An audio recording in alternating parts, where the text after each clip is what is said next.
জানেন কি, মেয়েরা সবসময় বাস্তবতার কাছে অসহায়, কখনো তার পরিবারের কাছে, কখনো তার স্বপ্নের কাছে, কখনো তার ইচ্ছের কাছে, আবার কখনো তার ভালোবাসার মানুষের কাছে।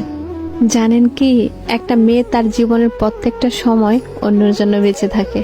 জন্মের পর বাবা মার জন্য, বিয়ের পর স্বামীর জন্য, সন্তান হবার পর সন্তানের জন্য। তাদের জীবনে কোনো চাওয়া পাওয়া থাকে না, যেটা থাকে সেটা হলো সবাইকে নিয়ে বেঁচে থাকার স্বপ্ন। মেয়েরা পারে না তাদের ইচ্ছা মতো চলতে, পারে না কাউকে ভালোবেসে সুখে থাকতে, পারে না তার ছোট ছোট স্বপ্নগুলো পূরণ করতে। যদি বাবা মার কথা মতো চলে তাহলে সে খুব ভালো মেয়ে, আর যদি বাবা মার কথা অবাধ্য করে চলে তাহলে সে খুব খারাপ মেয়ে। ভালোবাসার মানুষটির হাত ধরে সে চলে গেলে ভালোবাসার মানুষটির কাছে সে খুব প্রিয়, অথচ তার কাছে না গিয়ে যদি পরিবারের কথা মতো চলে তাহলে সে স্বার্থপর, বেঈমান। শুধুমাত্র একটা মেয়েই জানে এই সমাজে চলতে হলে কত বাস্তবতার সাথে যুদ্ধ করতে হয়।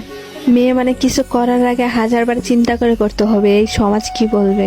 মেয়ে নামার শব্দটি এক একজনের কাছে এক এক রকম, কারো কাছে বেঈমান, কারো কাছে স্বার্থপর, কারো কাছে প্রতারক। আসলে